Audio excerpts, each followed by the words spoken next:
ઉપરથી એસઆરજી મિત્રો આ ઓનલાઈન ઓરિએન્ટેશન પ્રોગ્રામમાં જોડાયા છે. આપ સૌ જે નવા એસઆરજી પસંદગી પામ્યા છે સૌને જીસીઆરટી પરિવાર વતી અભિનંદન પાઠવીએ છીએ. આજના આ કાર્યક્રમમાં મારી સાથે જીસીઆરટીના નિયામક શ્રી માન્ય ડૉક્ટર ટી.એસ. જોશી સાહેબ ઉપસ્થિત છે, તેમજ એસઆરજીની પસંદગી પ્રક્રિયા સાથે જોડાયેલા એવા શ્રી ચંદ્રેશભાઈ પાલિયા ઉપસ્થિત છે. માન્ય જોશી સાહેબને વિનંતી કરું છું કે નવા ઓરિએન્ટેશન પ્રોગ્રામમાં એસઆરજીને નવીન પ્રવાહોથી સજ્જ કરવા માટે રાષ્ટ્રીય શિક્ષણ નીતિ અને નિપુણ ભારત અને નેશનલ એચિવમેન્ટ સર્વે જેવા વિષયો પર વાત મૂકે. માન્ય જોશી સાહેબ. નમસ્તે મિત્રો, સૌનું સ્વાગત છે. બહુ વખતથી મળવાનું રહી જાય છે, એટલા માટે આપણે એવું નક્કી કર્યું કે એટલીસ્ટ બાયસેગના માધ્યમથી તો મળીએ. પણ પ્રાર્થના કરીએ કે પરિસ્થિતિ જે રીતે સુધરી રહી છે એ ઝડપથી એમાં સુધારો થાય અને આપણે સૌ વહેલામાં વહેલી તકે રૂબરૂ મળીએ. પરંતુ એ રૂબરૂ મળીએ એની પહેલાં કેટલુંક હોમવર્ક આપણે કરી રાખીએ. એ આપની કક્ષાએથી આપના વિષયનું અને જનરલ એવી રીતે જોઈ રાખીએ જેથી જ્યારે આપણે મળીએ ત્યારે આપણું કામ ઘણું સરળ થઈ જાય. આપણા વિષયનું અને બીજું બધું એમ કહું છું ત્યારે મારા મનમાં એવું થાય છે કે બીજા વિષય એટલે આપણે ભલે વિજ્ઞાનના એસઆરજી હોય, આપણે ભલે ભાષાના એસઆરજી હોઈએ, પરંતુ રાષ્ટ્રીય શિક્ષણ નીતિમાં જે જોગવાઈ છે કે જુદા જુદા વિષયનું ઇન્ટિગ્રેશન કરવું જરૂરી છે. જ્ઞાન તો અખંડ છે, એને આપણે આપણી વ્યવસ્થા માટે એના ટુકડા પાડ્યા છે, પણ રાષ્ટ્રીય શિક્ષણ નીતિએ એ ટુકડા છે અથવા તો એ ડોટ છે એને જોડી આપવા માટેની બહુ મહત્ત્વની વાત આમાં કરી છે. અને એટલા માટે આપણે જે કોઈ વિષય ભણાવતા હોય, પરંતુ એ ધોરણ અથવા આજુબાજુના ધોરણના એ વિષયને લગતા અગાઉના ધોરણ પણ જોવા જ જોઈએ. અલબત્ત એના કંઈ પણ સંકેતો બીજી કઈ કઈ જગ્યાએ આવે છે. ભાષાની વાત કરીએ તો ભાષા બધે જ છે. તો ભાષાના પુસ્તકની અંદર આપણે વિજ્ઞાનના સિદ્ધાંતની વાત કે વિજ્ઞાનની કોઈ સારી વાત કેવી રીતે કરી શકીએ, ગણિતની કેવી રીતે કરી શકીએ, સામાજિક વિજ્ઞાન એટલે કે ઇતિહાસ, ભૂગોળ, નાગરિક, સમાજ અને અર્થશાસ્ત્ર વગેરેની વાત કેવી રીતે થઈ શકે, એમ અન્ય વિષયની અંદર પણ ભાષાની કોઈક વાત, ભાષા જ માધ્યમ છે, એનાથી જ શીખવાનું છે. ભાષા સારી જેમની એના જ બધા વિષયો સારા હોઈ શકે એવું અનેક રીતે સિદ્ધ થયેલું છે. એટલે આપણા વિદ્યાર્થીઓને આપણે જોયું છે, અલબત્ત નાનાની મોટા વિદ્યાર્થીઓને, અને પીટીસી કક્ષાએ આવ્યા પછી એ શિક્ષકો પર, પ્રી સર્વિસના વિદ્યાર્થીઓ પર પણ સંશોધન કર્યા છે કે સાદા ઓપરેશન્સના દાખલા હોય એ બધા ફાવે, સાદું વ્યાજ, ચક્રવૃદ્ધિ વ્યાજ બધું ફાવે, પણ જ્યારે કોયડા ઉકેલ આવે ત્યારે ઓછામાં ઓછું રિઝલ્ટ આપણને મળે છે. કારણ કે કોયડા ઉકેલની અંદર ભાષા છે ને ભાષાની સમજની વાત છે. એટલે બધા જ વિષયના ઇન્ટિગ્રેશન ખૂબ મહત્ત્વના છે.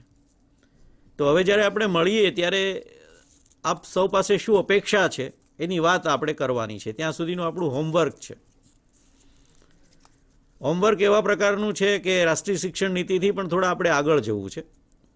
જેને ઇતિહાસની ખબર હોય એ જ અત્યારે વર્તમાનમાં ઊભા રહી શકે, સારી રીતે ઊભા રહી શકે. એટલા માટે બહુ આગળ નથી જવું, પણ નેશનલ કરિક્યુલમ ફ્રેમવર્ક 2005 એ બધાએ જોઈ લેવો જોઈએ. ખાસ કરીને તમે જે વિષયમાં છો એ વિષયના પોઝિશન પેપર એનસીઆરટીમાં અંગ્રેજીમાં અવેલેબલ છે અને આપણે ત્યાં સમજપત્રો એટલે સાઇટ પર છે, તો મૂકી દેવાના. એટલે અથવા અહીંયા તમને મોટે ભાગે વિકલ્પ આપણે એવો જ રાખીશું કે બધું સાઇટ પર મળે, તો સમજપત્ર પણ એવી રીતે આપણને બધાને મળી જાય એવી પહેલું હોમવર્ક છે. તો એ સમજપત્રને આધારે, સમજપત્ર એક પ્રકારના પોઝિશન પેપર છે જે રાષ્ટ્રીય કક્ષાએથી તૈયાર થયા અને આપણે આપણા સંદર્ભમાં ગઈ એસઆરજીમાં આપણે રજૂ કરેલા છે. એના આધારે આપણે ચાલ્યા છીએ, કેટલું કામ કર્યું છે, તો એ રીતે જોઈ લેવાનું કહું છું. તમારા વિષયનું અત્યારની સ્થિતિ શું છે, કેવું જોવા જેવું છે, એ પણ એક જોઈ લેવું જોઈએ. કંઈ નવું કરતા પહેલા પુસ્તકો અત્યારે છે એનો એક અભ્યાસ થઈ જવો જોઈએ. રાષ્ટ્રીય શિક્ષણ નીતિમાં જે વાત કરી છે એ સમજવા માટે NCF 2005 પછી તમારે અત્યારે NCERTના જે ગણિત વિજ્ઞાનના પુસ્તકો છે, બધું સારું છે એવું કહેતો નથી, પરંતુ એમાં એવો પ્રયાસ છે કે જુદા જુદા વિષય સાથેના જોડાણ હોય, વિદ્યાર્થીઓ માટે કંઈક જ્ઞાન સર્જન કરવાની પ્રક્રિયા નો કંઈ ભાગરૂપે આપેલું હોય, સીધા જવાબ ન મળે એવા પ્રકારનું કંઈક એનું બંધારણ છે. તો આપણે એ રીતે એનો અભ્યાસ કરીએ. એટલે ગણિત અને વિજ્ઞાન બંને પુસ્તકોની હું વાત કરી રહ્યો છું. તો એવો કંઈક મોડ આગળ જતાં એમાં પણ મોડિફિકેશન સાથે આમાં આવશે. ઉપર નીચેની લિંક પણ આપણે જોવી જોઈએ, ક્યાંય જોડાય છે, બરાબર જોડાય છે, એમાં મિસિંગ છે. તો જ્યારે આપણે કામ કરીશું એ વખતે આપણને ખબર પડે કે આમાં કંઈક મિસિંગ છે. અલબત્ત અભ્યાસક્રમને ઓછો કરવાની વાત પણ રાષ્ટ્રીય શિક્ષણ નીતિમાં કરવામાં આવી છે કે બહુ બધું ઘણું બધું આપવું એના કરતાં થોડું અને સચોટ આપવું. ચોથા ચેપ્ટરની હું વાત કરું એના પહેલાં એ સમજવા માટે તમે સૌએ દીવા સ્વપ્ન તો વાંચ્યું જો એમ માની લઈએ છીએ, ના હોય તો તમે દીવા સ્વપ્ન પણ ફરીથી વાંચી જવાનું. આ લિસ્ટ કરતા જજો હું બોલ્યો છું એ. દીવા સ્વપ્નની સાથે સાથે એક પુસ્તક જે ગુજરાતીમાં અવેલેબલ છે અરવિંદ ગુપ્તાની સાઇટ પર, મારી જાદુ શાળા. એ વાંચી લીધા પછીથી તમારે આ બધા કોન્સેપ્ટ છે તમને સમજાશે. આટલું વાંચી લઈએ એટલે પછીનો એક વિચાર કરવાનો છે કે આપણે બોર્ડ નથી ઉપયોગ કરવાનો, આપણે ચોકનો ઉપયોગ નથી કરવાનો, આપણે ભાષણ નથી આપવાનું. અને પછી પર્ટિક્યુલર લર્નિંગ આઉટકમ તમે લો અને લર્નિંગ આઉટકમ કેવી રીતે સમજાવશો એનો તમે વિચાર કરશો. આટલી વિગતો વસ્તુઓ વાંચ્યા પછી, સમજ્યા પછી, તમારા નજીકના મિત્રોની સાથે આવા પ્રકારની ચર્ચાઓ કર્યા પછી તમારે કોઈ એલો પસંદ કરો અથવા કોઈ ચેપ્ટર પસંદ કરો અને ચેપ્ટરને કેવી રીતે વિકસાવશો, એમાં કેવી પ્રવૃત્તિ મૂકશો, કેવું અનુભવજન્ય શિક્ષણ મૂકશું, જુદા જુદા વિષયના ઇન્ટિગ્રેશન પ્લસ વિષયમાં હવે આપણે જે ગણવાનું છે પરંતુ આમાં અલગથી આપ્યું છે કલા સાથે સંકલન, રમતગમત સાથે સંકલન, ટોયઝ રમકડાઓ સાથેનું સંકલન, આનો આપણે ઉપયોગ કેવી રીતે કરી શકીએ. મિત્રો આવું બધું ત્યારે જ બીજો રસ્તો ખુલે જ્યારે પહેલો રસ્તો બંધ થઈ જાય. જ્યાં સુધી પહેલો રસ્તો એ ચાલુ હોય ત્યાં સુધી મોટે ભાગે આપણને એક પ્રકારની ટેવ પડી ગઈ હોય એ જ રસ્તે ચાલવાની, એટલે આપણે એમાં ચાલ્યા કરીએ. બંધ કરવો મુશ્કેલ છે પણ વિચારવા માટે તમારે એને બંધ કરી દેવાનો છે. મારી પાસે બોર્ડ જ નથી, મારી પાસે ચોક પણ નથી, તો હું કેવી રીતે વિદ્યાર્થીઓને ભણાવીશ? તો આપણને દીવા સ્વપ્ન, મારી જાદુ શાળા એમાં આપણને મદદ કરશે.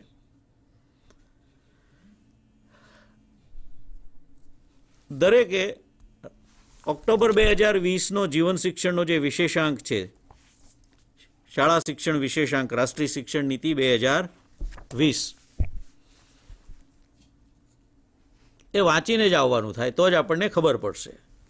પરંતુ તમે જે હોમવર્ક કરો છો એને માટે તમારે ચોથું ચેપ્ટર છે એ વાંચતું જવાનું. ચોથા ચેપ્ટરમાં શું છે? તો સૌથી પહેલી વાત જે NCFમાં પણ હતી એ છે કે ગોખણ પટ્ટીથી દૂર લઈ જવાનું, સમજ સાથેના શિક્ષણનું. તો શું શું થઈ શકે મિત્રો? આપણે ત્યાં બહુ મોટા બેરિયર છે. એમાંનું પહેલું બેરિયર છે ગાઈડ, કે કશું વિચારવાનું, જો વિચારવાનું નથી તો શિક્ષણ નથી. તો શિક્ષણ આપવું હોય તો શું કરવું પડશે? સરકારે પરિપત્ર કર્યો કે એનો ઉપયોગ નહીં કરવો શાળામાં, પણ હજુ શાળાઓમાં દેખાય જ છે. આપણે પ્રયાસ શરૂ કર્યો એકમ કસોટીના માધ્યમથી કે ગોખણપટ્ટી સિવાયનું કંઈ વિચારીને કરવું પડે એવા પ્રકારના આપણે સ્વાધ્યાયો એટલે એકમ કસોટીના માધ્યમથી આપ્યા. તમે ગુજરાતીનું પ્રશ્ન પેપર આટલા અત્યાર સુધીના જે આવ્યા છે એનો તમે વિચાર કરજો. પહેલેથી જોઈ લેજો કે ટેક્સમાંથી કેટલું પૂછાય છે અને ટેક્સના આધારે કેટલું પૂછાય છે. આપણે સૌ સમજીએ છીએ, આપણે પીટીસી બીએડમાં લખ્યું છે પાઠ્યપુસ્તક માધ્યમ છે, સાધન છે, સાધ્ય નથી. પાઠ્યપુસ્તકના સાધનથી, પાઠ્યપુસ્તકના માધ્યમથી આપણે બાળકોને ભાષા હોય તો ભાષા શિક્ષણના હેતુઓ શું છે, ઇતિહાસ હોય તો ઇતિહાસ શિક્ષણના હેતુઓ છે, ત્યાં સુધી લઈ જવાના છે. ઇતિહાસ સમજાવવાનો છે, ઇતિહાસ ગોખાવાનો નથી. પાઠના જ સવાલ એક પેરેગ્રાફ વાંચીને ભાષાની અર્થગ્રહણ કરતા આવડે એ આપણો ઉદ્દેશ્ય નહીં કે ચોપડીનો જ પેરેગ્રાફ છે એ વાંચીને એમને આવડે. એને સમાજમાં જવાનું છે, સમાજમાં જીવવાનું છે.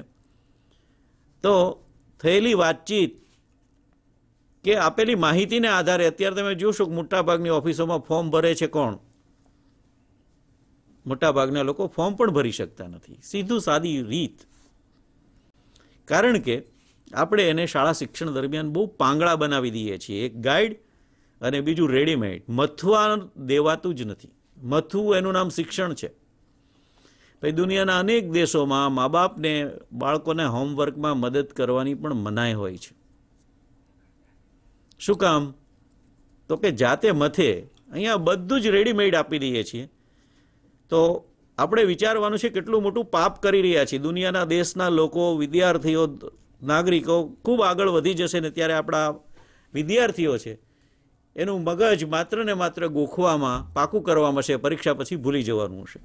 આપણે યાદ રાખવાનું છે કે શિક્ષણ શેના માટે છે? શિક્ષણ જીવન માટે છે. જીવનમાં ગોખેલું શું કામમાં આવે છે?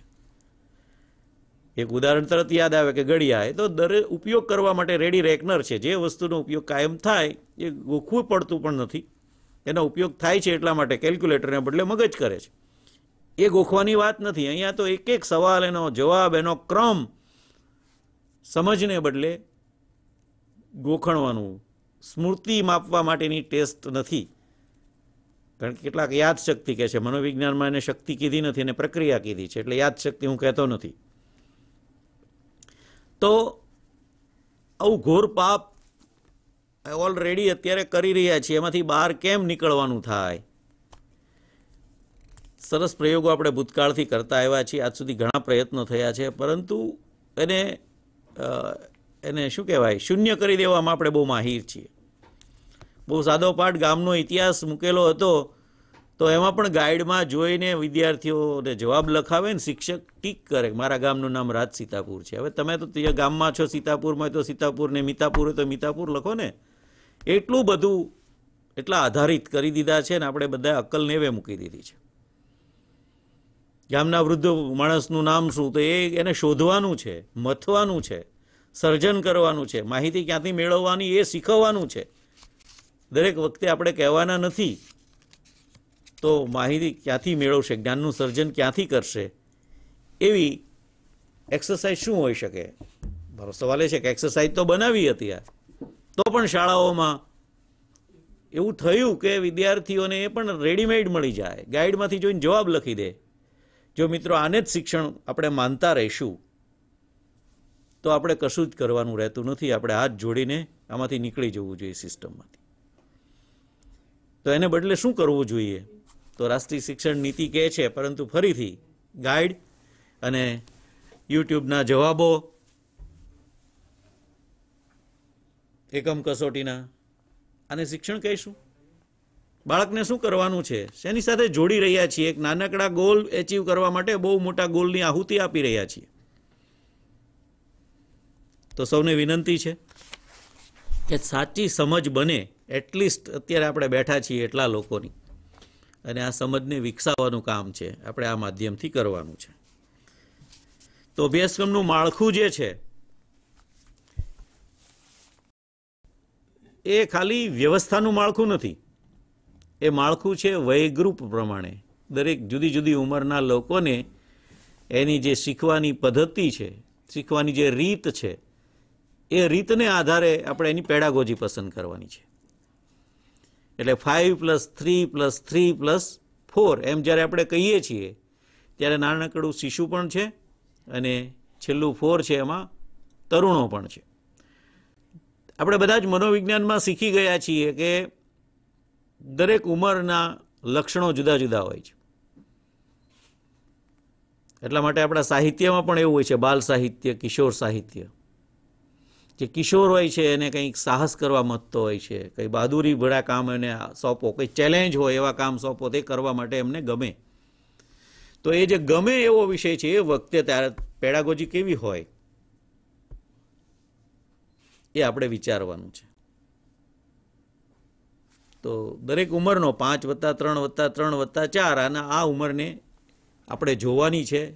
એ આપણે બધા જ ભણી ગયા છીએ, પરંતુ શાળામાં ઉપયોગ કરતી વખતે આપણે મોટે ભાગે ભૂલી જઈએ છીએ એની કેરેક્ટરિસ્ટિક, એના લક્ષણો. તો એ પણ જોવાનું છે અને એને રિલેટ કરવાની છે આપણે આપણા વિષયની પેડાગોજીની સાથે. એટલે આપણે એઝ અ પેડાગોગ આપણે જોવાનું છે શું? આપણે માળખું, વહીવટી માળખું નથી જોવાનું.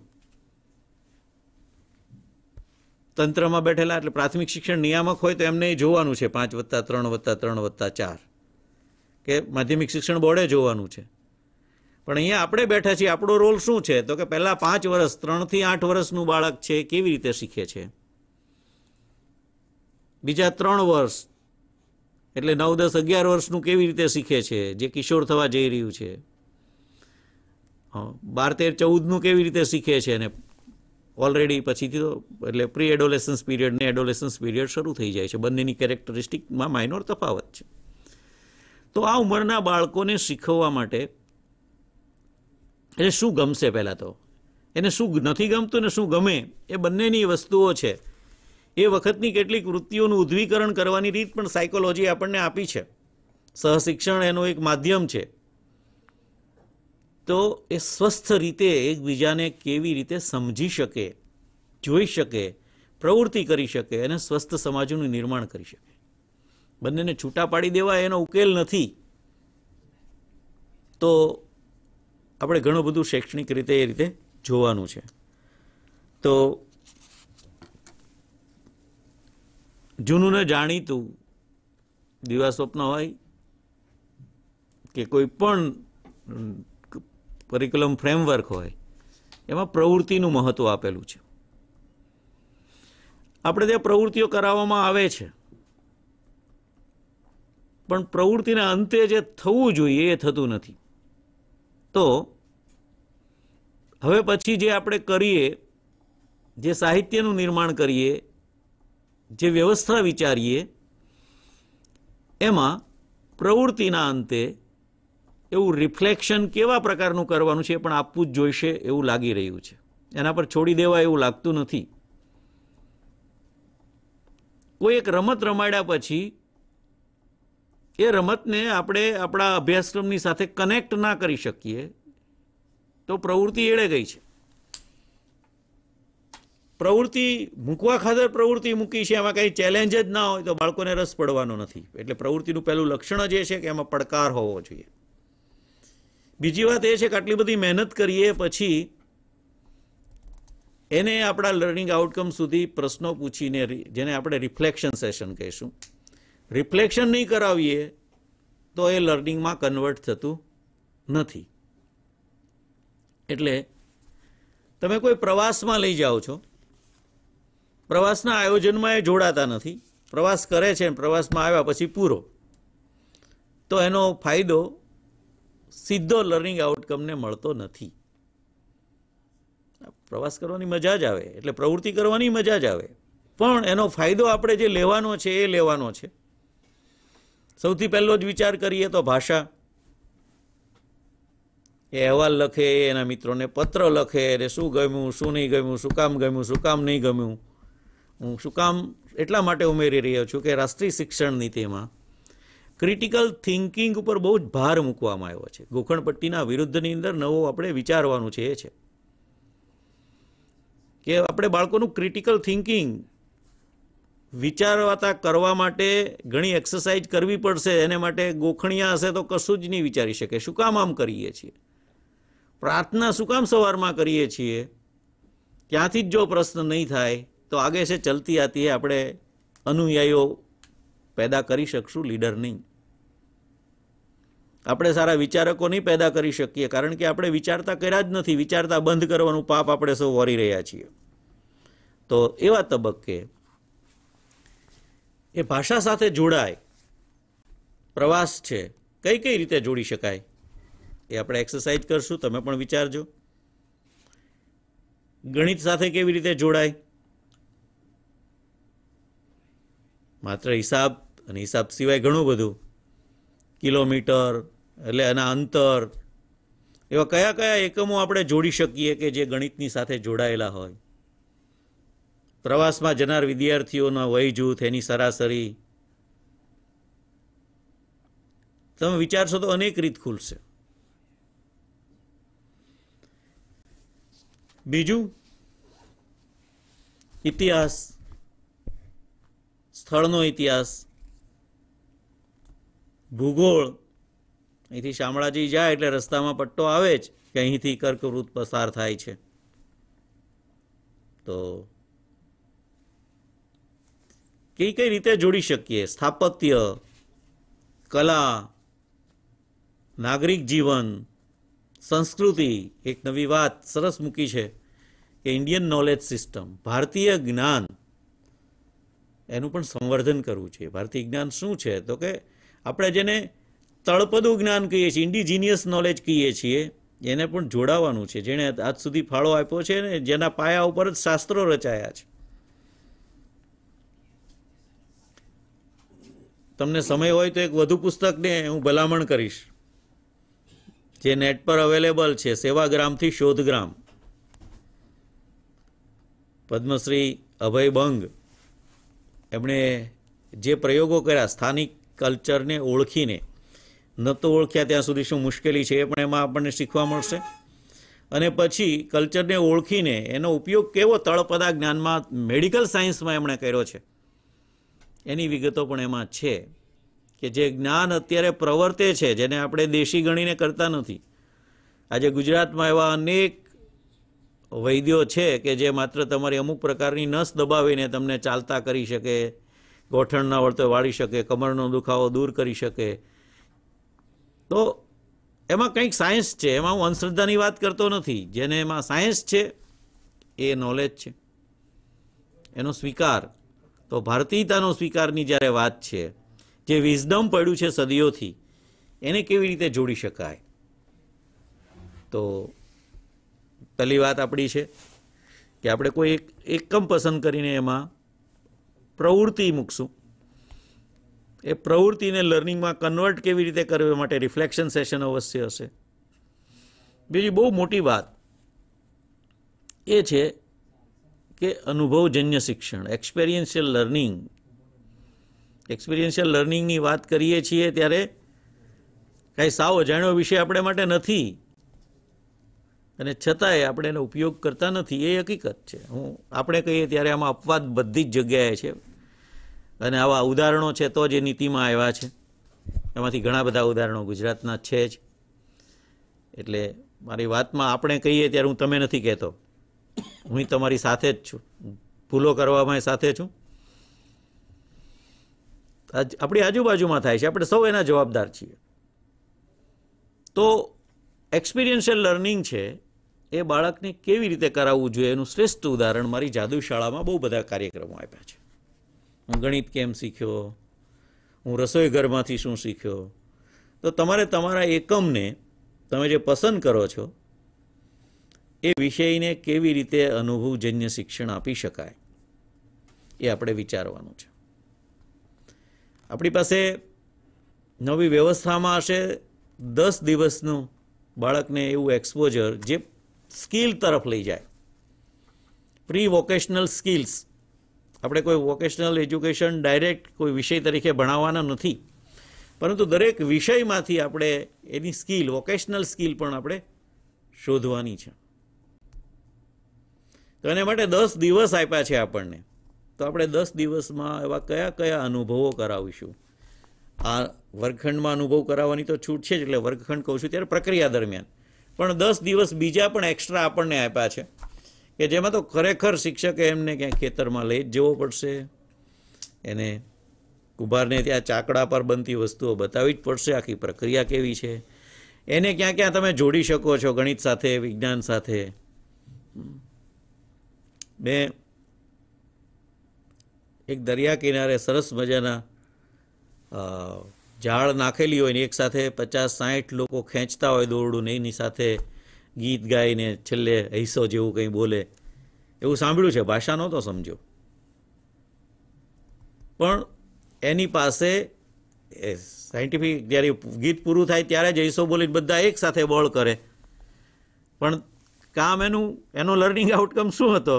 માછલીઓની જાળ બહાર કાઢવાનો હતો. પણ એને જોડ્યું છે તો સંગીત સાથે ખરું ને, કલા સાથે જોડાણ તો છે ને. તો આ વાત આપણે એક લર્નિંગ આઉટકમમાં વિચારવાની છે. તો એક્સપિરિયન્શિયલ લર્નિંગમાં ખેતરમાં જતા પહેલાં, કોઈની મુલાકાત લેતા પહેલાં, આ અત્યારની એક્સરસાઇઝનો ભાગ નથી પણ વાત નીકળી છે એટલે કહી દઉં કે આપણે એવા આર્ટિઝનની શોધ કરવાની છે જે બાળકને ભણાવવાનું છે, એની ટ્રેનિંગ પણ કરવાની છે, તમારે એનું સંકલન પણ કરવાનું છે શિક્ષક તરીકે, કે ખેતરમાં જતા પહેલાં એક ખેડૂત શું ભણાવશે, બાળકોની સાથે કેવી રીતે વાત કરશે. તમારે એને સાથે રહેવાનું છે, સમજાવવાનું છે કે જમીન અને જમીનના પ્રકાર હોય, કે રવિ પાકને વગેરે પાકની વિગતોની હોય, ખેતીના સાધનો ઓજારોની વાત હોય, કે જંતુનાશક દવાને બદલે બીજું શું કરી શકાય એની વાત હોય, ખેતરના ક્ષેત્રફળની વાત હોય, સંયુક્ત પાનને સાદા પાનની વિગત પણ તમે ત્યાં શીખવી શકો. એવી અનેક વસ્તુઓ છે તમે ખેતીની સાથે બહુ સહજ રીતે જોડી શકશો. દરેકે દરેક વિષયવાળાએ વિચારવાનું છે કે હું ભાષા કેમ જોડીશ, હું ઇતિહાસ કેમ જોડીશ.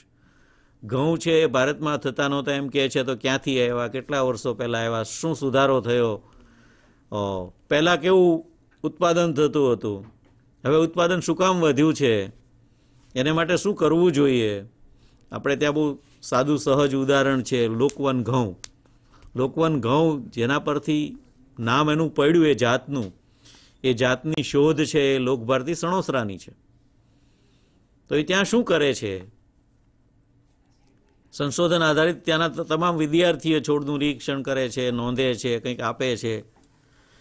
તો ખેતરમાં જતા પહેલાં આપણે આવા અનેક પ્રકારના વિચારો કરવા પડશે. મગફળીના ખેતર હોય તો એમાં શું હશે, અત્યારે ચારે બાજુ હમણાં આ વર્ષનો ટ્રેન્ડ એવો જોવા મળ્યો કે ચણા જે વિસ્તારમાં નહોતા થતા એ વિસ્તારમાં કરે છે, અને ચારે બાજુ ખેતરોમાં આપણે જોયા છે. એટલે આવતા વર્ષે મને એમ લાગે છે ઘઉં કરતાં ચણાની રોટલી ખાવી પડશે.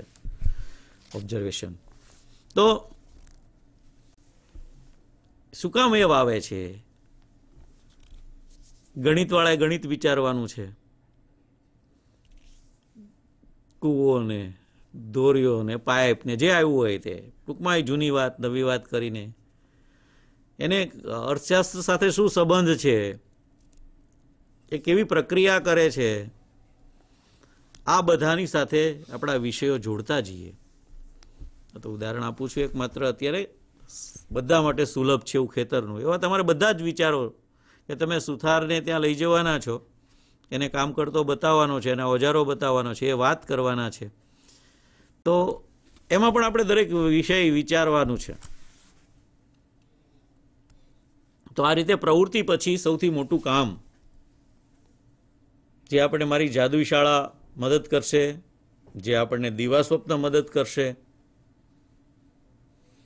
ત્રીજી એક વાત બહુ સરસ છે, અને એ છે કે વાર્તાને એક માધ્યમ તરીકે સ્વીકારવાનું છે. આપણે સૌ સમજીએ છીએ કે આબાલ વૃદ્ધ સૌને વાર્તાઓ ગમે, પણ વાર્તાની વાત આવે ત્યારે દરેક શિક્ષકના મનમાં પહેલો સવાલ એ થાય તો નાના બાળકો હોય ત્યાં સુધી ને. મારે તમને એમ કહેવાનું છે કે વાર્તાનું એક સ્વરૂપ બહુ સારી રીતે ભણાવાઈ રહ્યું છે IIM અમદાવાદમાં. મેં જોયું છે, બધી જગ્યાએ હોય. તો જેને આપણે એ લોકો કેસ સ્ટડી કે પ્રસંગિકાઓ, કોઈ નાનો પ્રસંગ લઈને પછી એના ઉપર અનેક પ્રકારની ચર્ચાઓ થાય, એના પક્ષમાં અને એના વિરોધમાં. શું કામ આમ કર્યું, આમ કરવું જોઈએ કે નહીં, વધુ સારું શું થઈ શકે, ક્રિટિકલ થિંકિંગ તરફ. આવું એણે શું ભૂલ કરી, એના પરિપ્રેક્ષમાં એના સંદર્ભ જોઈને કહેવાય શું કામ ભૂલ કરી હશે, કારણ કે એનું બેકગ્રાઉન્ડ જોવું જોઈએ. આ બધું આપણને ક્રિટિકલ થિંકિંગ તરફ લઈ જશે. પણ માત્ર એટલા માટે જ વાર્તાઓ નથી. વાર્તા માધ્યમ બને છે તમારું કન્ટેન્ટ શીખવવા માટે. એટલે કે પહેલું, બીજું, ત્રીજા ધોરણમાં વાર્તા કહીને ઉપરના ધોરણમાં નહીં. મેં તો સરસ વાર્તાઓ સુરતના પ્રવૃત્તિ વિદ્યાલય જીવનશાળા છે એના પ્લેટફોર્મ પરથી વાર્તા અને નાટ્ય રૂપાંતર જોયા છે, જે હાયર સેકન્ડરીના સબ્જેક્ટ હોય. આપ સૌ જાણતા હશો કે એક બહુ મોટી ઢોસાની દુકાનની એક ચેઇન છે, નામ હું ભૂલી ગયો છું, ગણેશ કે એમ, સાઉથ ઇન્ડિયનની સ્ટોરી છે, કે એમના કાકા પાસેથી થોડાક પૈસા ઉછીના લઈને એમણે ઢોસાની લારી કે સ્ટોલ એવું શરૂ કર્યું. એમાં ક્વોલિટી આપતા ગયા અને બહુ મોટી ચેઇન જ્યાં ત્યાં ગણેશના નામથી થઈ. ઉદાહરણ તરીકે કહું છું, નામ કદાચ જુદું હોઈ શકે છે. તો એ ઘટનાને એની વાર્તા પ્લસ ટેબ્લો નાટક બંનેના મિશ્રણ સ્વરૂપે પ્રેઝન્ટેશન તરીકે રજૂ થયું. અને શિક્ષક પછીથી સમજાવતા ગયા કે એની ટર્મિનોલોજી, નામાના મૂળ તત્વોની, અર્થશાસ્ત્રની, આ બધી ટર્મિનોલોજી સમજાવતા ગયા કે લાયબિલિટી એટલે શું. તો એવા બધા જ શબ્દો છે વાર્તામાં. આ ઘટના બની, એને એના કાકા પાસેથી ઉછીના લીધા, અને શું કહેવાય, તો કાને આવું કહેવાય. એટલે વાર્તા કહીએ ત્યારે માત્ર ફેન્ટસીની વાર્તા એવું કહેવાનું નથી, એ તો છે જ, એની પણ જરૂરિયાત છે. એટલે દરેક વય જૂથ માટે આવી પ્રસંગ ઘટનાઓ શોધવી એ પણ આપણે આવનારા દિવસોની આપણા સૌની ચેલેન્જ છે, કે જેના મારફતે આપણે બાળકોને સારી રીતે શીખવી શકીએ. સીધો મતલબ એ છે કે આપણે જે કંઈ શીખવીએ છીએ એનું જીવનમાં ક્યાંક એપ્લિકેશન છે. જો એની જરૂરત જ ના હોય, એનો ઉપયોગ જ ના હોય, તો આપણે એ વસ્તુ ભણાવવી પણ ના જોઈએ. તો એપ્લિકેશન પાર્ટથી થિયરી પાર્ટ પર આવવાની વાત કંઈક મને ચોથા ચેપ્ટરમાં સમજાય છે. તો પ્રવૃત્તિ પછી શું કહ્યું? અનુભવજન્ય શિક્ષણ. અને અનુભવજન્ય શિક્ષણ પછીથી બે વાત કરી, એક માધ્યમ તરીકે, શીખવવાના માધ્યમ તરીકે વાર્તાની. તો આપણે એવું શોધવાનું છે કે હું આ ટોપિક પસંદ કરું છું, એમાં મને એવું શું મળશે. મારે ન્યૂટનના 3 નિયમ શીખવવાના છે, એની વાર્તા કઈ હશે? કે મારે પ્રકાશની વાત કરતી વખતે કઈ વાર્તાઓ હશે, કે પ્રસંગો હશે, એનેડોક્સ હશે. તો આ રીતે આપણે 3 તબક્કા જે આગળ કહેતો જાઉં છું. પણ પેલી થંબ રૂલ એ છે કે ગોખણપટ્ટી નહીં,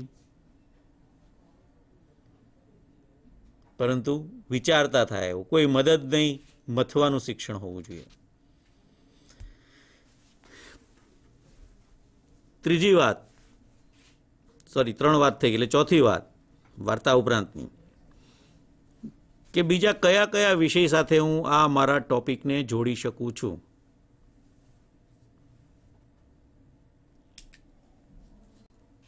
સહજ રીતે પીટીસી કર્યું હશે, જૂના જમાનામાં કર્યું હશે, એ બધાને ખબર હશે કે પ્રવૃત્તિ પાઠ આપતા હતા ને પછી સમવાય પાઠ આપતા હતા. આ બધું જ બહુ યાંત્રિક રીતે થતું હતું. તો એને બદલે હવે મારે એમ વિચાર, ત્યારે એ હતું જ, આ બધા કોઈ વિચારો નવા નથી, પણ હવે નવા સ્વરૂપે આપણે સમજવાના છે, નવા સ્વરૂપે આપણે વિદ્યાર્થીઓ સામે મૂકવાના છે. એમાં ક્રિયાકાંડ થઈ જશે તો આ પોલિસી કશું જ કહેતી નથી. આ પોલિસીનો અમલ ત્યારે જ થશે કે જ્યારે શિક્ષક બદલાશે. શિક્ષક ઉપર બહુ મોટો આધાર આ પોલિસીનો છે. બહુ મોટા સ્ટ્રક્ચરલ ફેરફાર નથી. ફેરફાર જે છે એ પેડાગોજીના ફેરફાર છે, અને એ ફેરફાર છે કરવા માટેના સક્ષમ આપણે સૌ શિક્ષકો જ છીએ.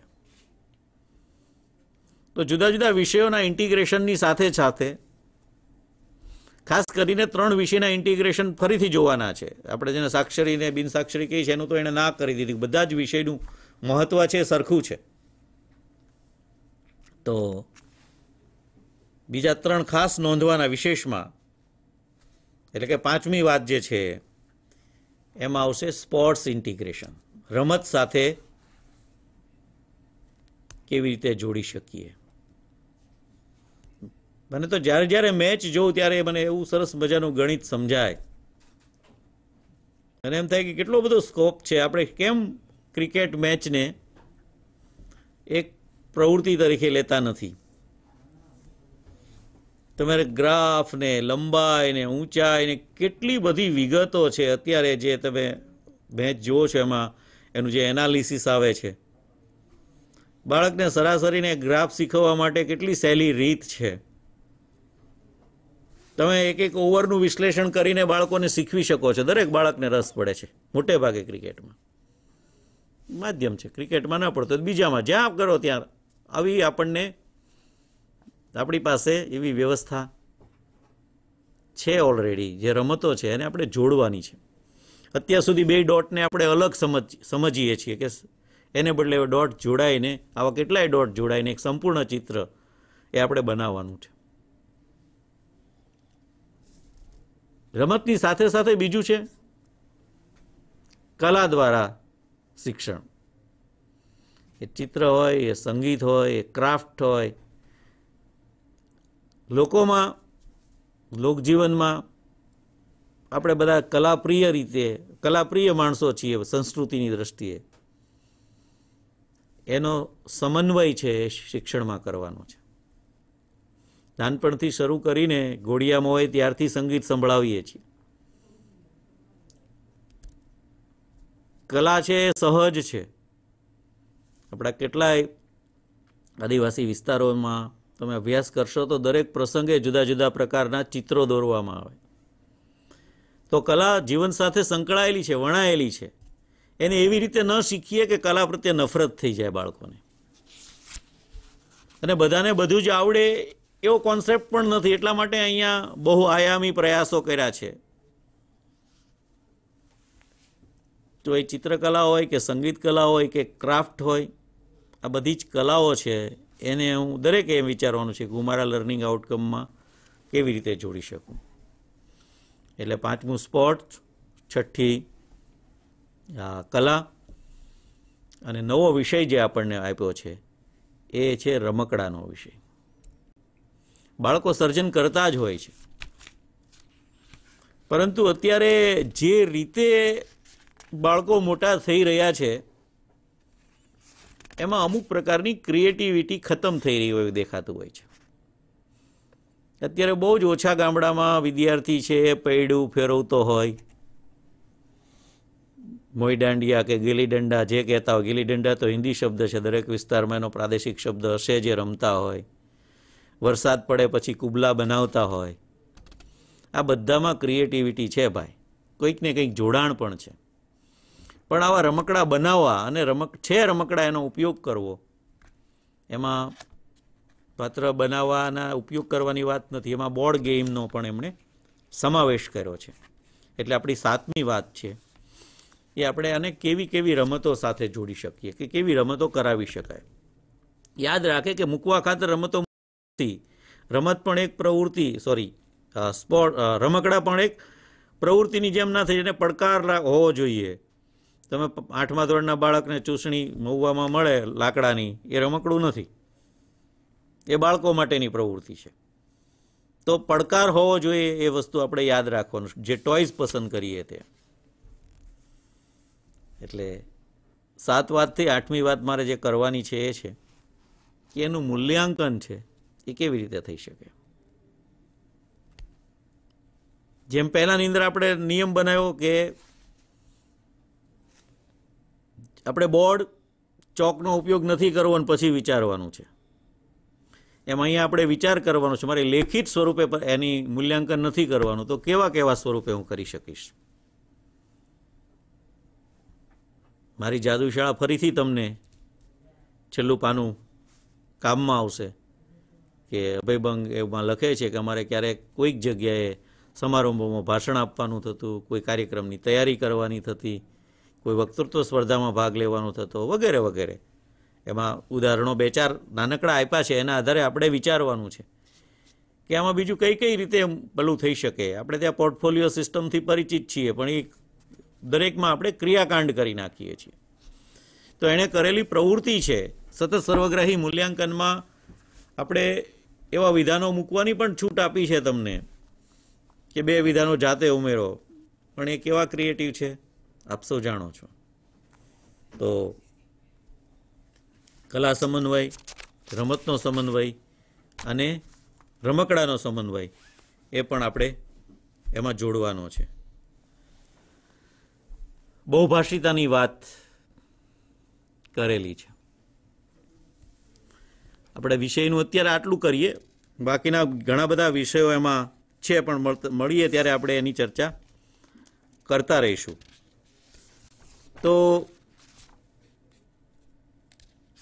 લર્નિંગ સ્ટાઇલ પરનું પણ હમણાં એક સરસ વાંચવામાં થયું કે માણસના શરીરની જેવી પ્રકૃતિ હોય, વાત પિત્ત કફની જે વાત છે, તો એવી જ એની લર્નિંગ સ્ટાઇલ હોય. કેટલાકને સાંભળીને ભણવું ગમે, કેટલાકને વાંચીને ગમે, કેટલાકને કરી જોઈને ગમે. તો એ પણ આયુર્વેદમાં એનું જોડાણ છે એવું હમણાં વાંચ્યું 9મા ધોરણના વિજ્ઞાનમાં, પાઠશાળાના વિજ્ઞાનમાં.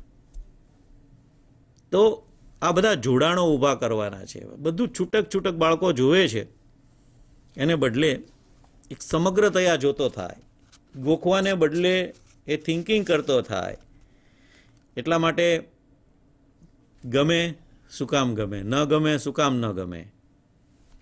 તો કોઈ પણ ઘટનામાં વાય એ નહીં ઉમેરાય ત્યાં સુધી, અને વાયનો જવાબ લેખિત યુટ્યુબ પર મળી જવાનો હોય તો આનો કોઈ અર્થ રહેતો નથી. આ બધી જ એક્સરસાઇઝ આપણી 0 છે. પરંતુ આશા રાખીએ ત્યાં સુધીમાં કંઈક આવશે. તો ત્યાં સુધીમાં આપણે એવો પ્રયત્ન કરીએ કે આવા એક આદર્શ આપણી પાસે મોડેલ હોય. અત્યારે જે કામ છે એ પોઝિશન પેપર ફાઇનલ કરવાનું ચાલી રહ્યું છે. ટેમ્પલેટ આવે એટલે આપણા રાજ્યના થઈ જશે. એ આપણે મોકલશું, એના આધારે નેશનલ કરિક્યુલમ ફ્રેમવર્ક બનશે. નેશનલ કરિક્યુલમ ફ્રેમવર્ક પરત આવે આપણી પાસે ત્યારે આપણે એને સ્ટેટ કરિક્યુલમ ફ્રેમવર્ક બનાવવાનું આપસોએ કરવાનું રહેશે. તો એ SCF બને એનું અમલીકરણ પછી આપણે કરવાનું છે ટેક્સ્ટ બુકને. અહીંયા આપણે રિવર્સ કેલ્ક્યુલેશન કરીને આપણે ચાલી, આપણને ગાઈડલાઈન તો એક મળી જ ગઈ છે 4થું ચેપ્ટર, એનાથી બહાર તો કંઈ જવાની નથી. નેશનલ કરિક્યુલમ ફ્રેમવર્ક કે રાજ્ય કરિક્યુલમ ફ્રેમવર્ક જે આવશે એ એવું તો નહીં કે ભાઈ તમે રમકડાનો ઉપયોગ નહીં કરો, તમે રમતનો ઉપયોગ નહીં કરો, તમે કલાનો ઉપયોગ નહીં કરો, તમે જુદા જુદા વિષય સાથે જોડાણ ના કરો. તો આના આધારે જે બનવાનું છે આમાંથી કંઈક વિશેષ આવશે. તો આપણે અત્યારે મેં જે મુદ્દાઓ તમારી સમક્ષ મૂક્યા છે એ લઈને આપ સૌ એક ચેપ્ટર વિકસાવો અત્યારથી, તો આપણે ટૂંક સમયમાં મળવાનું વિચારીએ છીએ. એ વખતે ફરીથી જે બિલકુલ નવા મિત્રો છે એને ફરીથી સમજશું કે બાળક શું છે, બાળક કેવી રીતે શીખે છે, અને શીખ્યા સમજ્યા પછી અત્યાર સુધીના ઇતિહાસમાં જે ફેરફારો છે, જુદી જુદી નીતિ અને 2 NCF આપણને મળ્યા છે, નવું આવશે, આ બધાને આધારે આપણે આગળ વધવાનું રહેશે. આ બધી જ વસ્તુઓ રિફ્લેક્શન થવી જોઈએ. માનો કે પાઠ્યપુસ્તક ઘડતરમાં રોલ હોય તો એમાં, સ્વાધ્યાય પોથી હોય તો એમાં, રિવ્યૂ કરવાનો હોય તો એમાં, ટ્રેનિંગ આપવાની હોય તો એમાં, અને ખાસ કરીને કશું ના કરીએ તો આપણી શાળામાં આપણા બાળકો સાથેના આ પ્રયોગો અત્યારે વહેલી તકે શરૂ કરી દઈએ, તો જેને કારણે આપણે એક મેદાન તૈયાર થતું જાય. કંઈ એવું છે નહીં કે અમલ 2023થી 24થી જ થવાનો થાય, એનો અમલ આજથી પણ થઈ શકે. આપણી પાસે ગાઈડલાઈન તો છે. તો રાષ્ટ્રીય શિક્ષણ નીતિ સંદર્ભે છેલ્લી વાત મેં તમને કરી. ફરીથી હોમવર્કની વાત પર આવી જાઓ તો આપણે જે વાત કરી છે એટલે રાષ્ટ્રીય શિક્ષણ નીતિ વાંચીએ, દિવા સ્વપ્ન મારી જાદુ શાળા વાંચીએ, તમારું ચેપ્ટર વિકસાવતા પહેલાં 4થા ચેપ્ટર ફરીથી સરસ રીતે જોઈ લઈએ, અને એક ચેપ્ટર લઈને આવી જ્યારે મળીશું ત્યારે સૌથી પહેલાં તમારે સૌ આનું પ્રેઝન્ટેશન કરવાનું રહેશે. એવી રીતે આપણે મળીશું. આટલી વાત તમારી સામે કરવાની હતી. હવે કેટલાક વિષયો એવા છે જેની આપણે બે ભાગમાં એસઆરજીને વિભાજિત કરવી છે.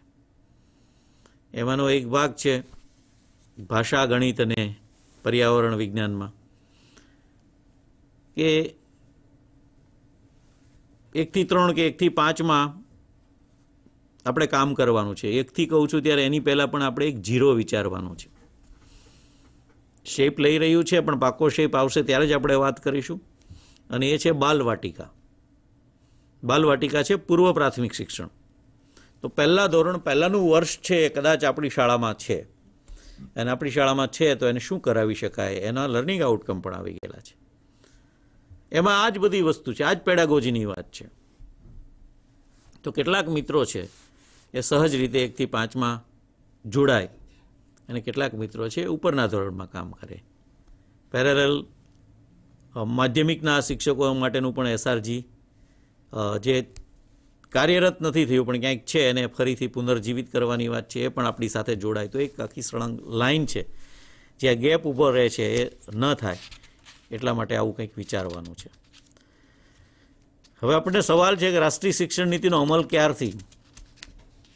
તો પહેલો જવાબ છે આજથી. નિપુણ ભારત છે એમાં, એટલે કે ફાઉન્ડેશનલ લિટરસી ન્યુમરસી, પાયાગત વાંચન લેખન ગણન, બીજી ભાષામાં વાત કરીએ તો, એ મજબૂત બને તો આપણું આગળનું શિક્ષણ છે વધારે મજબૂત બની શકે. એને ગેટવે સ્કિલ કીધી છે. તો પહેલું કામ એટલે સાક્ષરતા, વાંચતા લખતા ગણતા આવડવું એ શિક્ષણ નથી, શિક્ષણનું પહેલું પગથિયું છે. તો એ પહેલું પગથિયું મજબૂત હશે તો એ સારી રીતે આગળ જઈ શકશે. દાખલા તરીકે બીજા ધોરણમાં આપણે જે પ્રયોગો કર્યા કે એને 2 કે 3 લીટી વાંચીને જવાબ આપવાનો હોય તો કોમ્પ્રિહેન્શન છે એ નથી આવડતું. કોઈ ચિત્ર જોઈને સ્વતંત્ર લેખન છે તો એ નથી કરી શકતો. તો આપણે એનો પાયો વધારે મજબૂત કરવા માટે આ નીતિમાં 3 વર્ષથી માંડીને 8 વર્ષના બાળક સુધીનો આપણને પાસે અભ્યાસક્રમ અત્યારે આવી ગયેલો છે. આપણે પણ આપણા વર્ગખંડોમાં ફરીથી કંઈક સ્વતંત્ર, જ્યાં એના જવાબ નથી મળતા એવું વિચારવાનું કહો.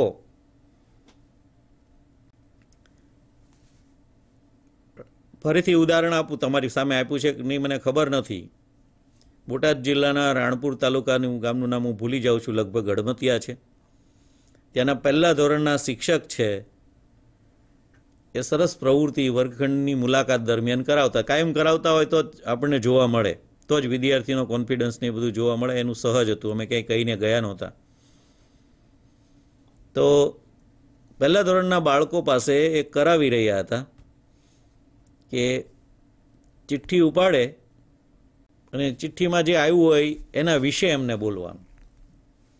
ચકલી આવ્યું હોય તો ચકલી વિશે બોલે, કોઈને ગાય આવી તો ગાય વિશે બોલે, કોઈને ચોરો આવ્યો હોય તો ચોરા વિશે બોલે, કોઈને ખેતર આવ્યું તો ખેતર વિશે બોલે. 2, 3, 4 વાક્ય બોલે, બહુ થઈ ગયા. બાકીના ક્લાસમાં બેઠેલા બીજા બધા વિદ્યાર્થીઓ બોલે, અને પછી તો કે બાકી રહી ગયું હોય તો એ શિક્ષક બોલે.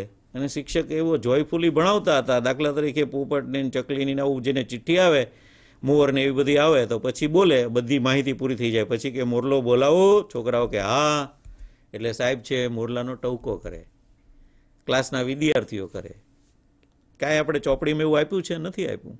પણ એનો ક્લાસ એટલો જોયફુલ અને એટલો આનંદથી ભણતો જાય એટલે મને એક વધારે ઈચ્છા થઈ. મેં કીધી ચિઠ્ઠીઓ ફરીથી મૂકો. આ બાળકો જે બોલે છે એને બડે લખાવીએ તો કેવું થાય? કે લખાયું નથી પણ ટ્રાય કરીએ. એટલે ફરીથી ચિઠ્ઠીઓ એમ નામ મૂકી. બાળકોએ ચિઠ્ઠીઓ લીધી અને બાળકોએ એનું લખાણ કર્યું.